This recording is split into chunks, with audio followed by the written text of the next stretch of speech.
안녕하세요. 오늘의 사연입니다. 구독과 좋아요 한 번씩 부탁드릴게요.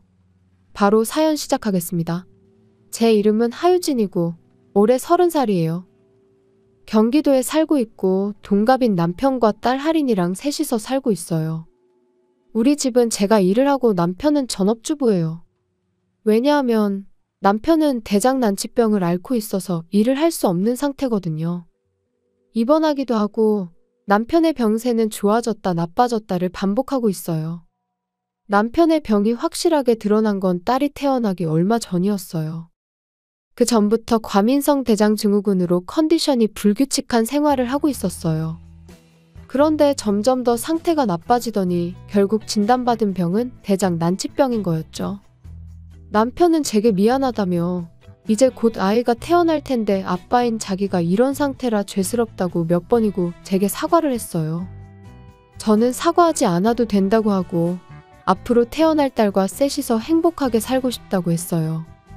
그러기 위해서라면 제가 무엇이든 하면 되는 거니 남편에게 병에 지지 말고 힘내라고 계속 격려해 주었어요. 이 말은 남편을 향한 말이지만 또 한편으론 저 자신을 격려하는 말이기도 했어요. 그렇게 딸이 태어났고 출산 휴가가 끝나면서 저는 직장에 복귀하게 되었어요. 남편의 컨디션을 고려해 딸은 어린이집에 맡기기로 했어요. 남편이 컨디션이 좋을 때는 남편이 딸을 하원시킬 때도 있었어요. 그렇게 가사와 육아를 분담하면서 어떻게든 생활을 한 지 4년. 딸은 4살이 되었어요. 딸은 4살이지만 아빠가 아프다는 걸 어느 정도 알고 있는 건지 남편이 몸이 안 좋을 때는 혼자서 얌전히 놀더라고요. 어떨 때는 남편을 도와주려고도 하는데 이럴 때는 돌돌이를 쥐어주면 재미삼아 밀고 다녀요. 청소를 다 했다고 하면 칭찬을 해줬고 왠지 모르게 뿌듯해하는 모습이었어요. 남편도 그런 딸의 모습을 흐뭇하게 바라봤어요. 지난 세월 동안 딸이 성장한 것 외에 또 다른 변화가 있었어요. 바로 시댁에서 걸어서 5분 거리에 있는 아파트로 이사한 것이죠. 처음에는 시부모님께서 동거를 권유하셨지만 사적인 공간이 꼭 필요했던 저는 거절했고 가까운 곳으로 이사하는 것으로 시부모님을 설득했어요. 남편은 동거를 원했지만 다행히 제 의견을 들어줬어요. 이사를 하고 나서부터 전업주부인 시어머니가 우리 집에 자주 오셨어요. 평일 낮에 시어머니가 와서 뭘 하는 건지. 처음에는 시어머니가 집안일이나 남편의 간병을 위해 오시는 줄 알았어요. 하지만 시어머니는 우리 집에 와서 남편과 함께 거실에서 편히 쉬고 점심 식사 후 남은 음식물을 치우지도 않고 제가 돌아오기 전에 사라져버리세요. 시어머니는 청소하기는커녕 오히려 더럽히기를 반복하는 거죠. 남편에게 이런 것들을 신경 써달라고 여러 번 말해봤어요. 어머님이 오는 건 좋은데 다만 어지럽힌 거 그대로 두고 돌아가는 건 좀 아닌 것 같아. 어머님께 먹고 남은 거랑 그릇들 싱크대에 갖다 놓는 것만이라도 해달라고 말해주면 안 돼? 그러자 남편은 별거 아닌데 뭘 그렇게 중요한 것처럼 말하냐며 그런 걸로 소심하게 언성을 높이느냐고 제게 오히려 화를 냈어요. 저는 별거 아닌 것처럼 말하는 남편의 태도에 화가 나서 어머님께 말 안 할 거면 당신이라도 좀 치우라고 말했어요.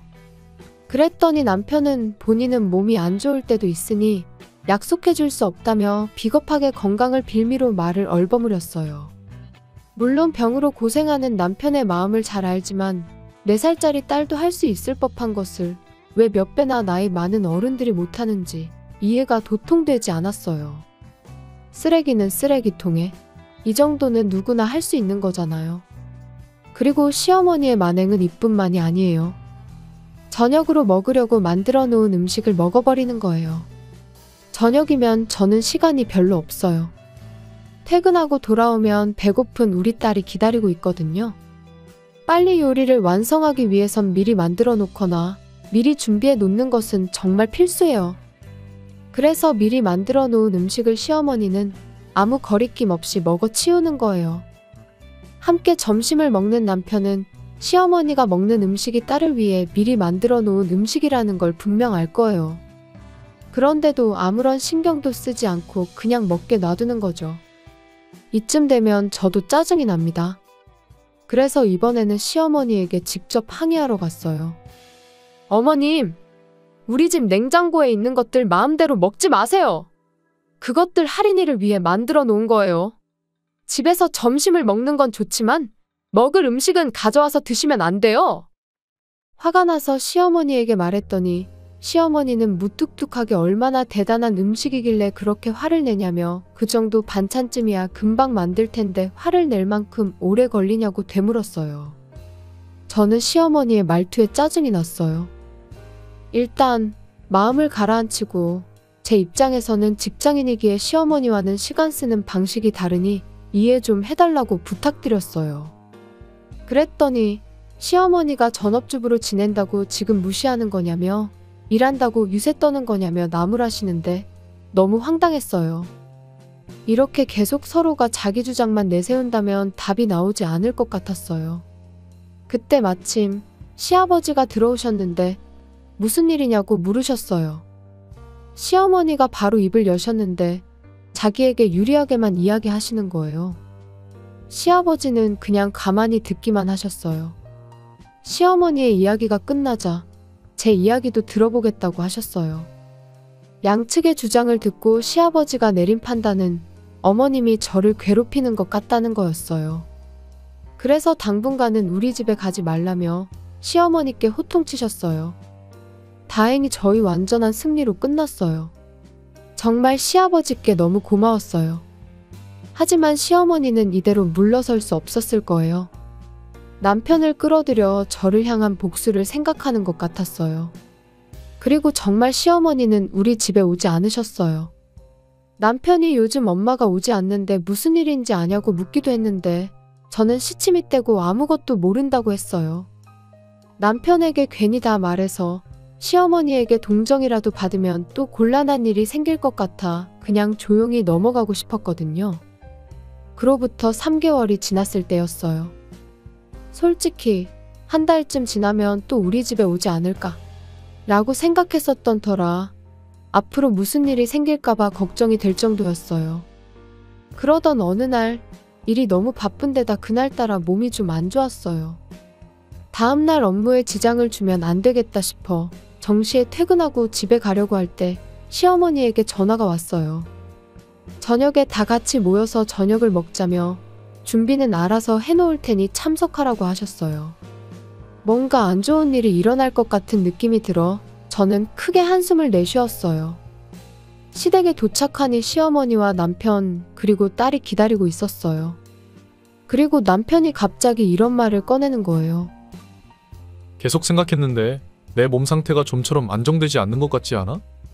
갑작스러운 이야기에 뭐라고 대답해야 할지 몰랐어요. 그러자 시어머니가 남편의 몸이 좋아지지 않는 건 모두 다 저 때문이라고 했어요. 너무 놀란 저는 입이 떡 벌어졌어요. 매일 못생기고 역겨운 집사람 얼굴을 보니 안 아프다가도 다시 아픈 것 같아. 매일매일을 남편과 딸을 위해 열심히 사는 사람에게 어떻게 저런 말을 할 수 있는지. 저는 머릿속이 복잡해져 대답할 수 없었어요. 그때 남편은 비장의 카드를 꺼냈어요. 바로 저보다 더 좋은 여자와 재혼하겠다는 거였죠. 환경이 바뀌면 이 병도 증상이 좋아질 거라는데. 저는 잘 돌아가지 않는 머리로 생각해낸 한 가지 질문을 던졌어요. 원하는 게 이혼인 거냐고 물은 거죠. 남편은 웃으며 시어머니에게 신호를 보냈는데 시어머니는 안방 선반에서 서류 한 장을 꺼내왔어요.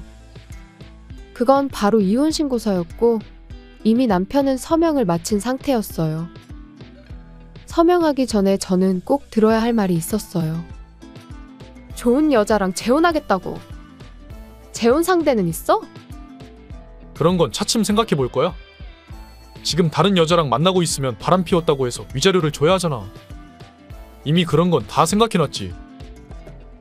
할인이는 어떻게 할 건데? 할인이는 내가 데리고 살 거야. 그러니까 당분간은 할인이랑 여기서 살 테니 너는 아파트로 돌아가든 친정으로 돌아가든 이사 갈 집 알아보도록 할래? 혼자서 이혼을 추진하면서 딸의 양육권까지 마음대로 가져가려고 했어요. 이혼은 어쩔 수 없다 해도 딸의 양육권만은 절대 남편에게 넘길 생각이 없었어요.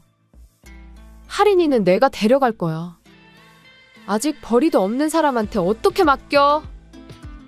그러자 이번에는 시어머니가 말하는데 남편은 이제 일할 거니 손녀는 자기가 돌보면 된다며 거실 한 구석에서 놀고 있던 딸한테 할머니랑 살고 싶지 않냐고 물었어요.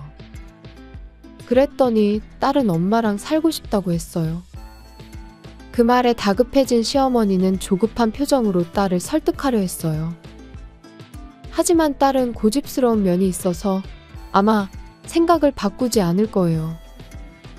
당연한 결과였지만 딸이 저와 함께 있고 싶다고 해서 너무 기뻤어요.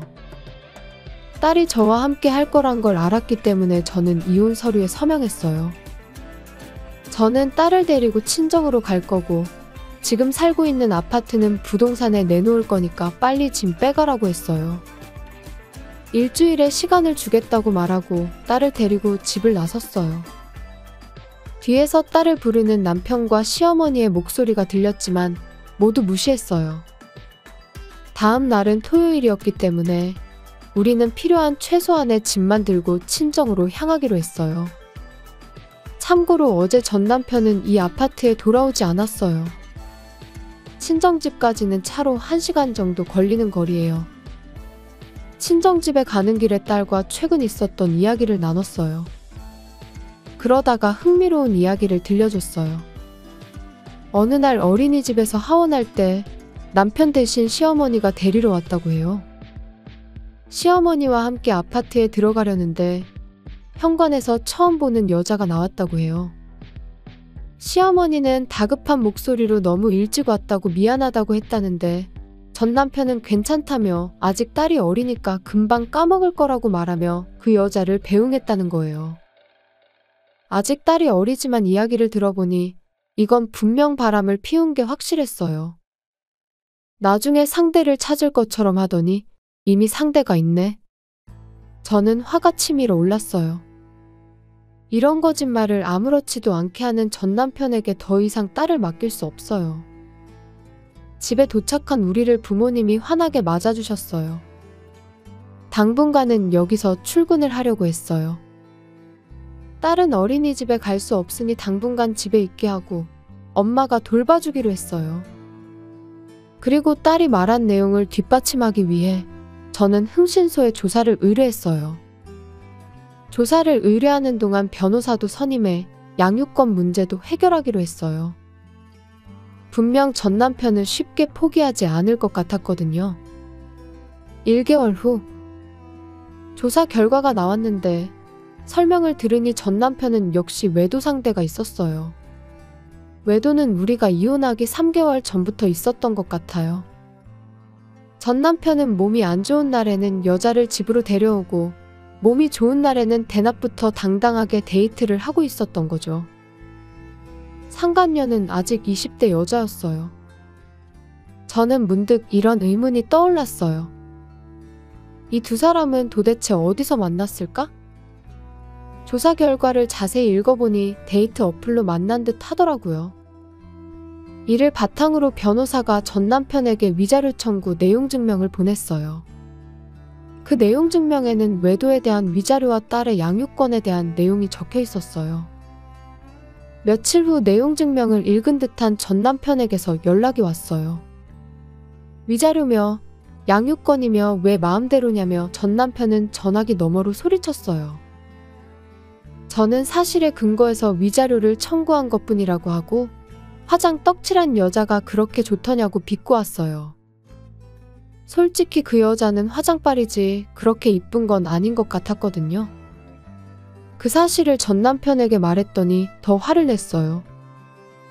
지금은 저보다 그 여자가 훨씬 이뻐 보이고 소중하다고 하길래 그럼 할인이는 중요하지 않다는 뜻으로 이해해도 되겠냐고 물었어요.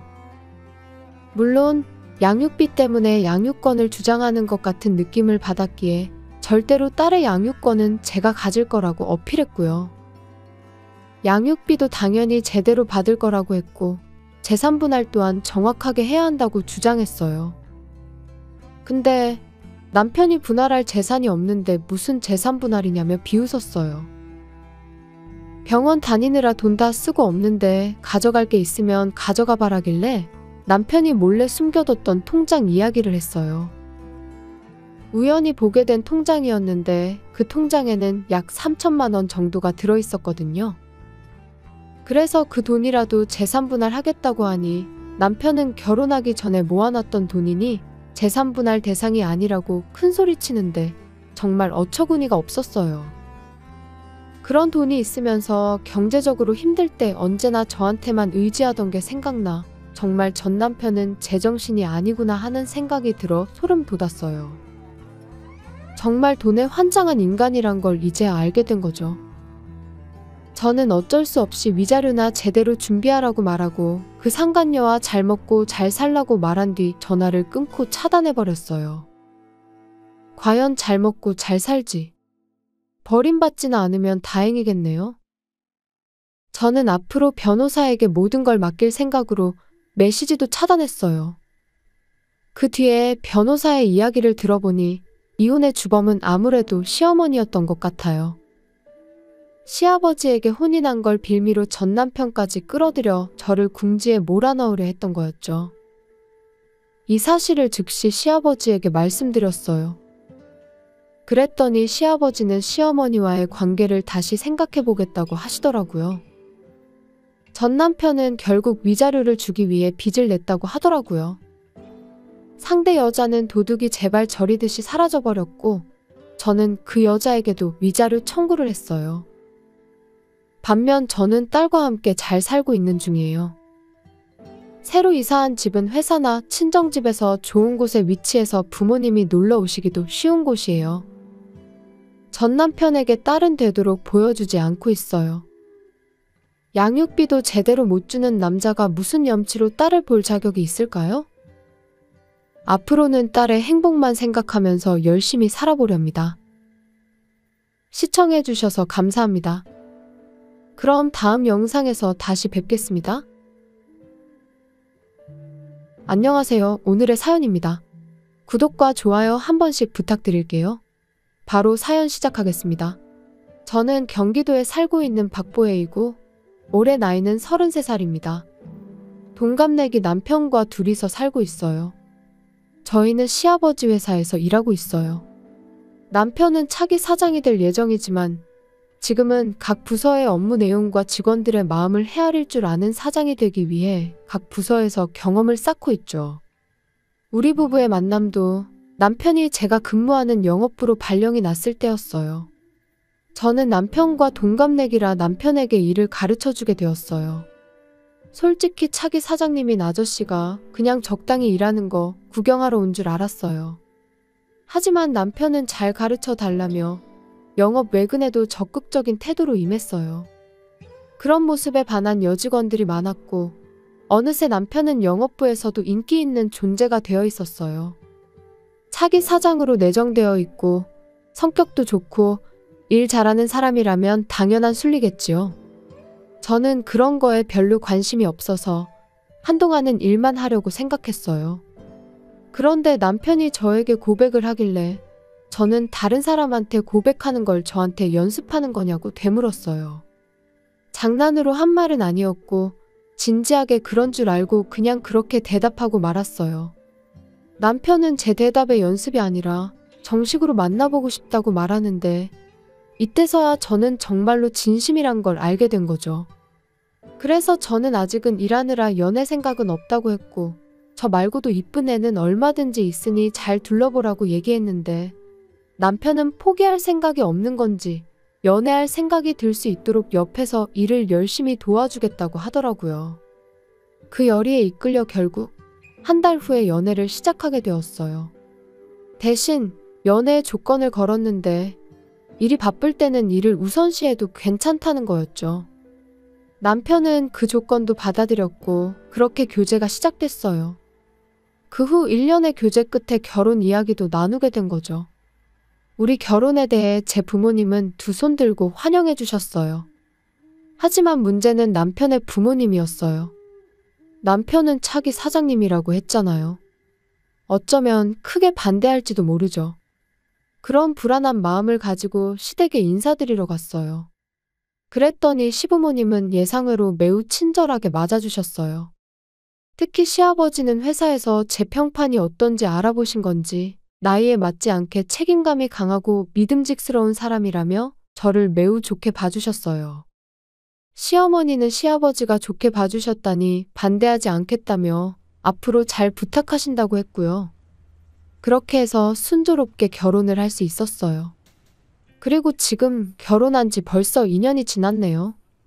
저는 결혼 후에도 일을 그만두지 않고 계속 일하고 있어요. 남편도 이제 곧 회사의 모든 부서의 업무를 다 경험하고 그 다음에는 시아버지 밑에서 경영 일을 배우게 될 것 같아요. 우리 부부 모두 일이 잘 풀리고 있는 와중에 제가 임신을 하게 된 거예요.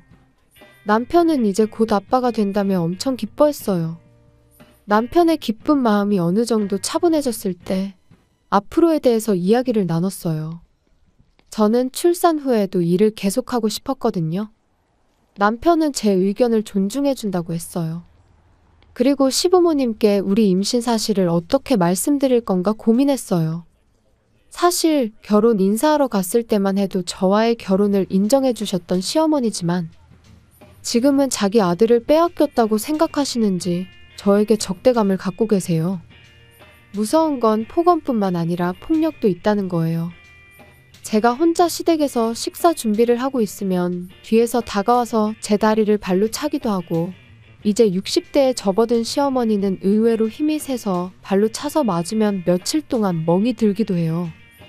남편과 상의해보긴 했지만 남편이 만약 시어머니에게 이야기하면 시어머니가 화를 낼까봐 남편이 주의를 주지는 못했어요. 그런 상황에서 남편이 제게 한 가지 제안을 했어요. 시아버지께는 임신 사실을 말씀드리고 시어머니에게는 비밀로 하자는 거였죠. 그리고 저는 될 수 있는 대로 시댁에 가는 걸 삼가하자고 했어요. 혹시나 시어머니가 눈치챌 수 있으니까요. 대신에 남편도 가지 않으면 이상하게 생각할 테니 남편은 시댁에 가끔 방문한다고 했고요. 이렇게 해서 우리 부부의 출산까지 작전은 완성됐어요. 다음 날 시아버지께 가서 이 작전에 관해 이야기했어요. 시아버지도 이 작전에 동참하기로 했어요. 임신을 알게 된 지 한 달이 지났을 때 저는 심한 입덧을 겪었어요. 저는 입덧쯤이야 별거 있겠냐며 근거 없는 자신감이 있었지만 절대 그렇지 않았어요. 출근을 못한 날이 있을 정도로 컨디션이 좋지 않았어요. 남편은 그런 저를 걱정했는지 당초 계획했던 시댁 방문 횟수를 더 줄였어요. 이러다 시어머니가 뭐라고 할지도 모르는데 그렇게 생각하던 찰나 정말 시어머니에게 전화가 왔어요. 며느라, 요즘 집에 잘 오지 않는 것 같은데 무슨 일 있니? 저는 얼떨결에 일이 바빠서 죄송하다고 대답했어요. 그러자 시어머니는 너가 일이 바쁜 건 어제 오늘 일이 아니잖아. 그리고 나는 딱히 널 만나고 싶은 것도 아니야. 왜 아들이 오지 않느냐고 묻는 거야. 역시 남편이 시댁에 들리지 않는 것에 대한 불만이었던 거예요. 그러면서 아들한테 요새 몸이 안 좋은 것 같으니 언제 얼굴 좀 비추러 들리도록 전해달라고 했어요. 얼굴을 못 봐서 아픈 것 같다나 뭐라나. 저는 시어머니가 듣지 못하게 작게 한숨을 내쉬고 알겠다고 답했어요. 그리고 시어머니의 전화는 일방적으로 끊어졌어요. 남편에게는 바로 이 사실을 알렸어요. 어머님이 임신 사실을 알아차린 것 같지는 않은데 당신이 집에 오지 않는 것에 불만이 있는 것 같아. 나는 혼자 있어도 괜찮으니까 어머님한테 한번 가봐. 남편은 몸도 안 좋은 저를 두고 굳이 일부러 들릴 필요까지 있냐고 했지만 그래도 시어머니에게 임신 사실을 들키면 여러모로 귀찮을 것 같아서 남편을 설득했어요. 그렇게 남편은 제 부탁으로 정기적으로 시댁에 방문하게 됐어요. 그 덕분인지 시어머니의 연락은 거의 오지 않았어요. 시어머니의 스트레스가 없어진 덕분인지 컨디션도 좋아져서 매일 출근할 수 있게 되었어요. 그러던 어느 날이에요. 시댁에서 돌아온 남편이 이런 말을 하는 거예요. 저기 2주 뒤 연휴에 엄마 집에서 친척들이 모여서 식사 자리를 갖는다네. 남편의 친척들은 1년에 몇 번씩 이런 식사 자리를 가져요. 식사 장소는 친척 집을 돌아가면서 바뀌어요. 이번에는 시댁에서 모이기로 결정된 것 같았어요. 그리고 이 식사 자리가 곤란한 건 장소가 되는 집에서 모든 음식을 준비해야 한다는 거죠. 약 1년 전에 시댁에서 열렸을 때는 제가 아침 일찍부터 식사 준비해서 겨우겨우 준비할 수 있었어요. 그때 시어머니는 우리 며느리는 요리를 잘하니까 혼자서 해도 괜찮다고 말씀하시면서 정말로 아무것도 도와주지 않으셨어요. 아마 이번에도 마찬가지겠죠? 다만 1년 전과는 상황이 달라요. 아직은 배가 많이 나오진 않았지만 임신한 건 변함이 없잖아요. 그래서 제 사정을 알고 있는 남편과 시아버지는 저보고 그날 일이 있다고 하고 참석하지 말라고 했어요.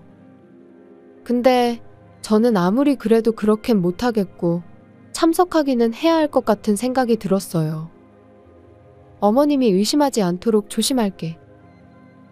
아니야, 그러지 말고 이번엔 우리 못 간다고 하자. 아빠가 어떻게든 둘러대 줄 테니까 괜찮을 거야. 괜찮아. 이제 컨디션도 회복했고 괜찮을 것 같아.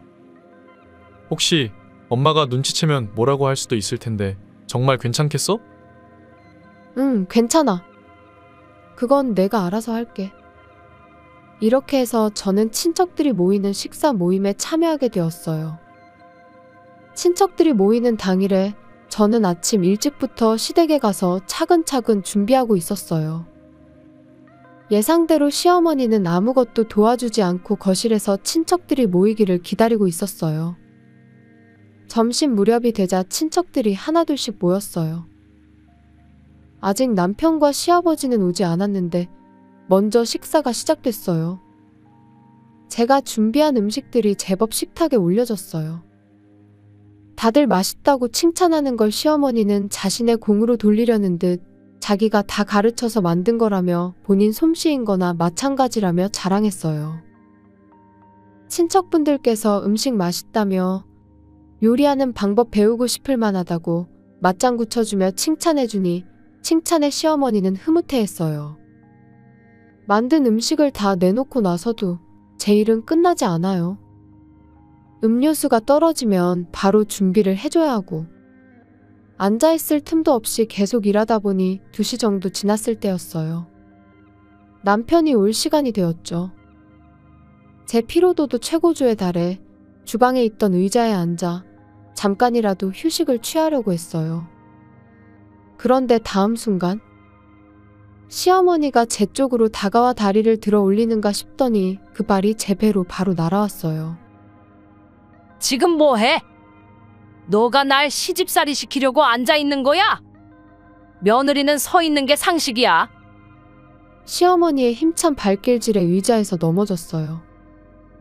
그 아픔을 견디면서 생각나는 건 뱃속의 아기였어요. 시어머니가 불러줄 줄 몰랐지만 일단 빨리 구급차 좀 불러달라고 했어요. 그랬더니 너무 과민 반응 아니냐며 그냥 살짝 찼을 뿐인데 무슨 구급차냐는 대답을 했어요. 그리고는 아픈 저를 두고 식사 자리로 돌아갔어요. 어떡하지? 그냥 발로 차서 아픈 게 아닌 듯한 느낌이 들었어요. 이대로 있다가는 아기에게 혹시라도 무슨 일이라도 생기면 어쩌지? 그러다가 저는 그 자리에 주저앉아 의식을 잃었어요. 그리고 정신을 차리고 눈을 뜬 곳은 병원이었어요. 눈을 떴을 때 저를 발견한 건 남편이었어요. 남편은 놀란 눈으로 제가 배를 차여 쓰러진 걸 알고 있다고 말했어요. 남편의 말에 멍했던 의식이 순식간에 돌아왔어요. 그리고 뱃속의 아기는 괜찮냐고 물었는데 의사 선생님이 괜찮다고 했다고 말해줬어요. 남편의 도움으로 침대를 기울여 앉으니 제가 어떻게 병원에 오게 된 건지 그 의문이 해결됐어요. 바로 시할머니가 구급차를 불렀다고 하시더라고요. 알고 보니 제 몸 상태를 알고 계시는 시아버지가 혹시나 해 시할머니께 임신 사실을 알려드렸던 거고, 그래서 시할머니가 저를 예의주시하고 있으셨던 거예요. 제가 의식이 돌아오고 아기에게 이상이 없다는 걸 알게 되자 시할머니는 멍청한 며느리에게 복수하러 가자고 즐겁게 말씀하셨어요. 저한텐 시어머니시지만 시할머니한테는 며느리이신 거죠. 시댁에 가보니 이미 친척들은 모두 돌아간 듯 했어요. 부엌에는 엄청난 양의 설거지가 남아 있었어요. 거실에 가보니 시어머니가 혼자 TV를 보고 계셨어요. 돌아온 저를 보자마자 정말 구급차를 부르면 어쩌자는 거냐며 짜증 섞인 고함을 외치셨어요.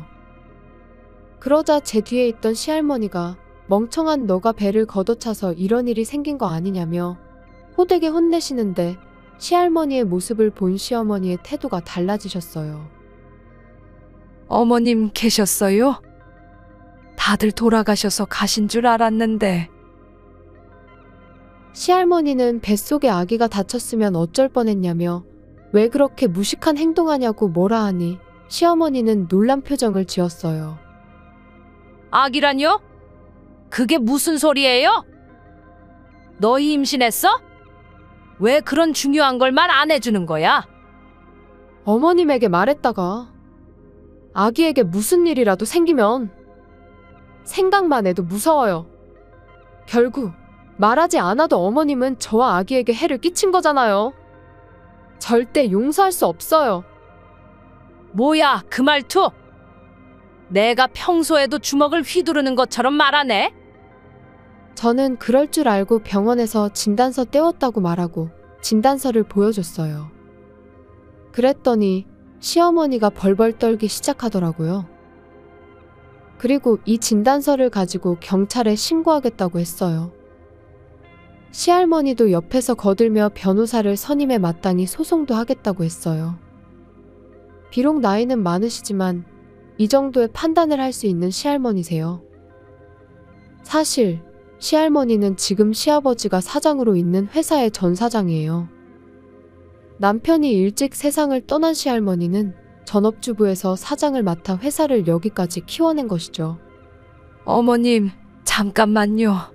그냥 며느리한테 주의를 좀 준 것뿐이에요.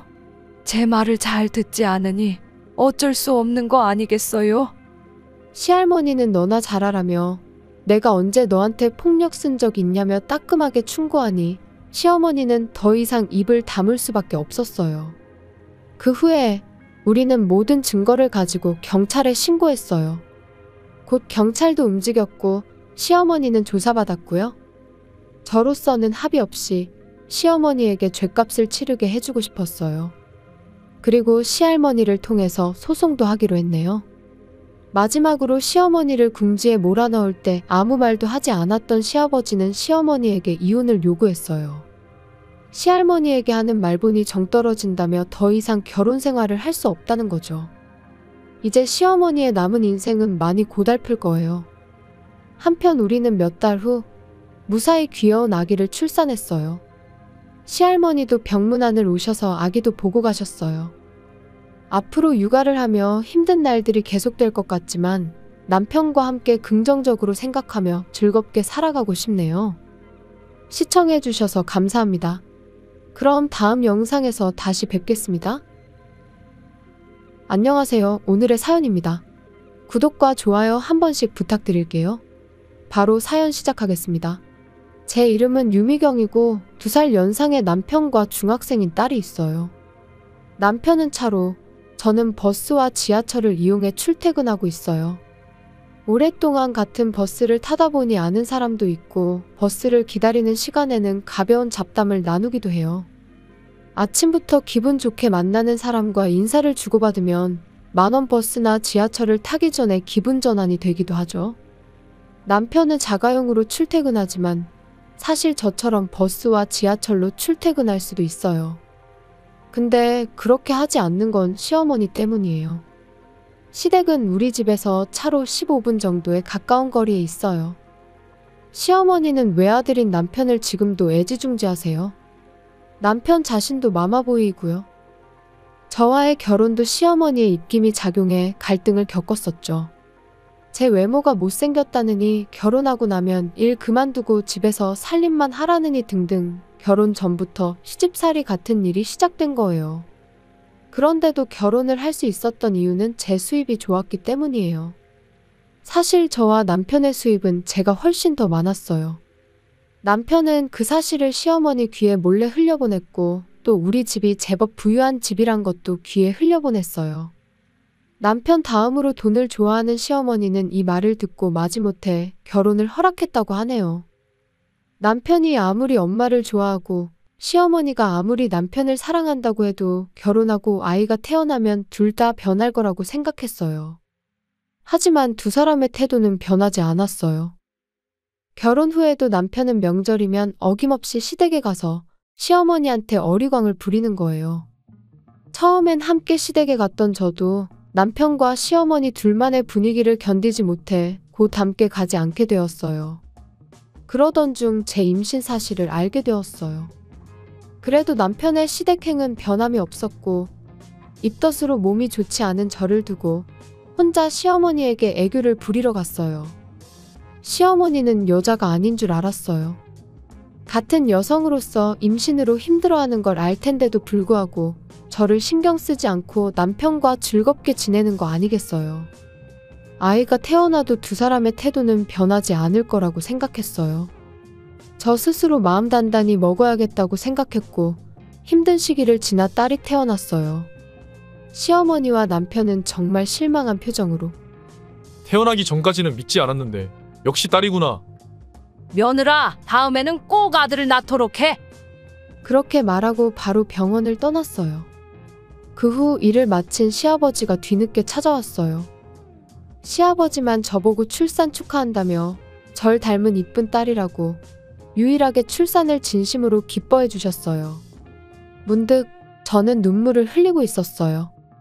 시아버지도 눈치채셨어요. 갑자기 눈물이 왜 나지?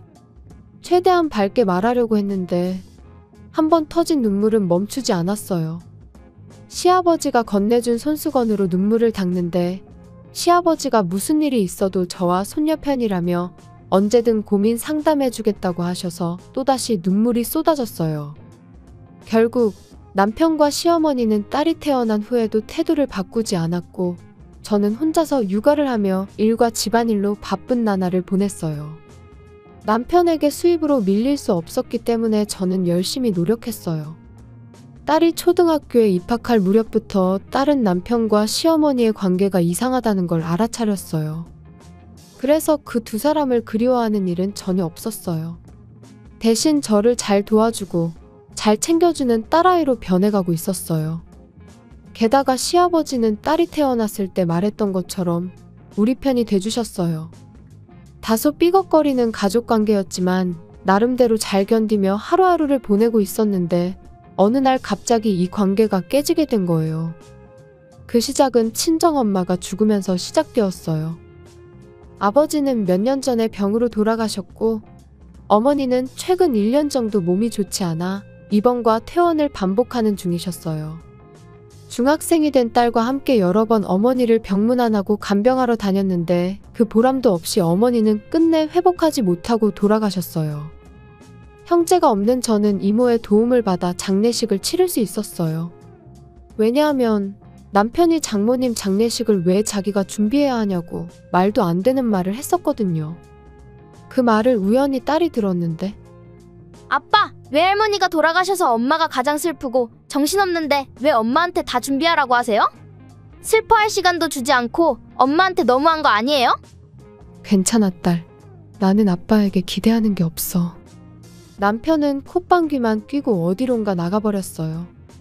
아마도 시어머니에게 갔겠죠. 남편이 갈 곳은 그곳밖에 없으니까요.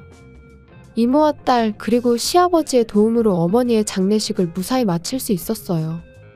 남편은 아무 도움도 주지 않았는데도 불구하고 친척석에 슬그머니 앉아있어 딸이 노려보았지만 얼굴에 철판을 깔았는지 뻔뻔했어요. 물론 시어머니는 장례식에 얼굴도 비치지 않았어요. 예상하긴 했지만 일부 친척들은 시어머니가 오지 않은 걸 믿기 힘들다는 사람도 있었어요. 그리고 어머니의 유산상 속에 관한 얘기가 나왔어요. 어머니는 사전에 변호사와 상의해서 유산에 대한 유언장을 작성해 놓으셨더라고요. 아마도 자산가였던 아버지의 유산을 포함해 친척들 간의 다툼이 생기지 않도록 하기 위해서였을 거예요. 어머니의 유산은 결국 저와 딸이 절반씩 상속받게 되었어요. 딸한테도 유산을 남겨준 건 어떤 길을 가든지 간에 그 돈으로 잘 살았으면 좋겠다는 뜻이었다고 하네요. 친척들도 모두 동의해 주셔서 별다른 다툼 없이 상속이 결정되었어요. 그 자리에 있던 남편은 자신과 상관없는 일인데도 불구하고 미소 지으며 왠지 모르게 기뻐하는 표정을 짓고 있었어요. 그 모습이 기분이 나빴던 기억이 뚜렷이 나요. 그리고 상속 절차가 마무리되자 남편은 다시 시어머니에게로 향하는 것 같았어요. 정말 시어머니와 무슨 이야기를 하는 건지. 시간이 흘러 안정을 되찾을 즈음에 남편의 태도가 조금씩 달라지기 시작했어요. 늘 자가용으로 출퇴근하던 남편이 어느새 버스와 지하철로 출퇴근을 하는 거예요. 게다가 일부러 저와 시간을 맞춰 버스 정류장까지 함께 걸어서 가는 거예요. 버스 정류장까지는 걸어서 5분 정도 거리예요. 남편과 함께 버스 정류장까지 걸어가면서 딸에 대한 이야기, 일 이야기 등을 나누며 걷는 기분은 나름 신선했어요. 쓸데없는 이야기를 할 때도 있었지만 그래도 남편과 함께 걷는 것이 의외로 좋다는 느낌이 들었거든요. 항상 버스 정류장에서 만나는 낯익은 사람들도 남편분이시냐며 보기 좋다는 말들을 건넸고 남편도 좋은 덕담을 주고받는 모습을 보며 흐뭇하게 생각했어요. 그러나 이건 남편의 큰 작전의 일부일 뿐이었어요. 어느 날 일이 좀 밀려서 평소보다 1시간 정도 늦게 퇴근했어요. 평소처럼 버스 정류장에서 내려 집으로 가는 좁은 길을 걷는데 골목길에 들어서자마자 뒤에서 차가 엄청난 속도로 달려왔어요. 피할 수도 없이 저는 차에 부딪혀 날아가 버렸어요. 땅에 쓰러졌을 때는 이미 의식이 희미해졌고요. 저를 들이받은 차에서 두 사람이 내리는 게 보였고 두 사람은 제가 거의 의식이 없는 걸 확인한 후 대화를 나눴어요. 이제 계획대로 보험금이 나올 거라며 상속받은 재산이 꽤 되니깐 그 돈 받게 되면 세계 일주라도 갔다 오자는 대화를 주고받는데 이 두 사람은 시어머니와 남편이었고 주위를 두리번거리고는 아무도 없다고 판단이 들자 엄마는 이 차 처리 좀 해줘요. 나는 의심받지 않기 위해 이대로 집에 가서 알리바이를 만들어 놓을 테니까요. 알았어. 차는 내가 알아서 처리할게.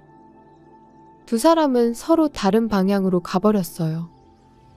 이 두 사람은 저를 들이받고 보험금과 어머니의 유산을 챙기려고 했던 거죠. 저는 이 둘을 도저히 용서할 수 없었고 어떻게든 119를 부르려고 했어요.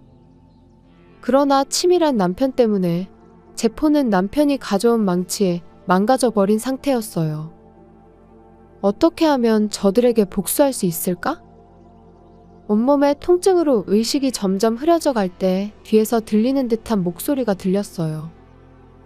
그 목소리가 마지막 희망이라고 생각해서 저는 마지막 힘을 다해 도와달라고 외쳤어요. 그리고 정신을 잃었는데 제가 깨어난 건 사고 후 며칠이 지난 후였어요. 제 옆에는 딸이 자고 있었어요. 부드럽게 딸의 머리를 쓰다듬어 주자 딸이 눈을 떴어요. 그리고는 딸은 곧바로 간호사를 불러오겠다며 뛰쳐나가 간호사를 불러왔고 간호사 처치가 끝나자 딸이 다시 돌아왔어요. 엄마, 아픈 곳은 없어요? 계속 걱정하고 있었어요. 미안해, 걱정 끼쳐서. 그리고 혼자 있었던 거야? 그러자 딸의 뒤에서 시아버지가 등장하셨어요. 깨어난 저에게 시아버지는 고개를 숙이셨어요. 이번엔 아내와 아들 때문에 정말 미안해. 살아있어서 정말 천만다행이야. 라고 말했고 시아버지는 모든 걸 다 아는 듯한 표정이셨어요. 아버님, 저를 친 범인을 알고 계시는 거죠? 시아버지는 고개를 끄덕였지만 말이 나오지 않는 것 같았어요. 대신 딸이 설명하기 시작했어요. 아빠는 경찰에 잡혔고 할머니는 이미 이 세상에 없어요. 응? 지금 뭐라고 했어? 아버님, 죄송합니다만 이게 무슨 말이죠? 며느라, 널 친 건 아들과 집사람이야. 이건 알고 있겠지? 네, 알아요. 의식을 잃기 전에 두 사람이 제 보험금이 어쩌고 저쩌고 유산을 받을 수 있다는 등의 이야기를 하는 걸 들었어요. 잘 알고 있네. 그리고 사고 당시 이웃집 방범 카메라에 사건의 순간이 제대로 남아 있었어. 음성까지는 남아 있지 않지만 차에 치이는 순간과 두 사람이 차에서 내려 며느리의 상태를 확인하는 모습, 폰을 망치로 조심스럽게 부수는 모습 등 모든 게 찍혀 있었어. 그래서 남편이 잡혔다는 거였군요. 근데 어머님이 이 세상에 없다는 건 무슨 말이죠? 어머님은 어떻게 되셨어요?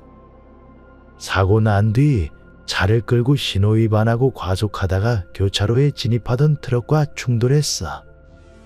병원으로 바로 옮겨졌는데 손 쓸 방법이 없다고 하더라고. 어머님 장례식은 했어요? 아직 안 했는데 며느리 일도 있고 해서 조용히 할까 싶어. 어차피 너희들은 용서할 수 없을 테고 말이야. 딸은 조용히 고개를 끄덕이더니 우리 가족은 엄마와 할아버지뿐이라며 딸은 저를 힘껏 안아줬어요. 저는 몇 군데 골절이 있었지만 후유증은 남지 않을 것 같다고 했어요. 사고에 비해서는 빨리 퇴원할 수 있었던 거죠. 퇴원하자마자 저를 발견하고 119에 전화해준 여성에게 찾아갔어요. 그 여성은 우리의 갑작스러운 방문에 놀라며 많이 안 다쳐서 다행이라고 했는데 아침에 버스 정류장에서 매일 보던 여자더라고요. 저는 진심으로 정말 고맙다고 했고 딸도 함께 감사의 말을 전했어요. 그 후 저는 혼자서 경찰에 체포된 남편을 면회하러 갔어요. 경찰의 조사가 상당히 견디기 힘들었는지 남편은 몇 년은 늙어 보였어요. 여보, 미안해. 아기는 없었어. 이건 다 엄마가 시킨 일이고 나는 이런 짓 하고 싶지 않았어. 당신과는 1초도 부부라고 생각하기 싫어. 당신은 나를 그저 금수저라고 생각했잖아. 이혼 서류 가져왔으니 얼른 사인이나 해. 오늘 중으로 이혼 신고서 제출할 거니까. 남편은 얼굴이 새파랗게 질리며 자기를 버리는 거냐고 묻는데 이런 짓을 하고도 부부로 같이 살 수 있을 거라고 생각하냐며 정신 똑바로 차리고 살라고 말하고 경찰서를 나왔어요. 그 이후로 남편과는 더 이상 만나지 않았어요. 남편은 결국 살인미수죄가 적용되었어요. 원래는 보험금을 노리고 범행을 저지른 것 같은데 모든 게 너무 엉성했어요. 징역이 확정되자 남편은 법정에서 울음을 터뜨렸다고 해요. 그리고 남편에게 위자료도 청구했어요. 감옥에서 나와도 빚들이 남편을 기다리게 되는 거죠. 시어머니의 장례식은 따로 하지 않고 시아버지가 혼자서 시어머니를 떠나보냈다고 해요. 한편 전 딸과 단둘이 살고 있어요. 골절도 잘 나았고 직장에도 잘 복귀했어요. 그동안 살던 아파트에서 이사하게 되면서 오랫동안 이용하던 버스 정류장은 더 이상 이용하지 않게 되었어요. 제 생명의 은인과는 버스 정류장에서 만나지 않게 되었지만 정기적으로 만남을 가지고 있어요. 정말 평생 갚아도 못 갚을 은혜를 입었으니 계속해서 좋은 관계를 유지하고 싶네요. 시청해주셔서 감사합니다. 그럼 다음 영상에서 다시 뵙겠습니다.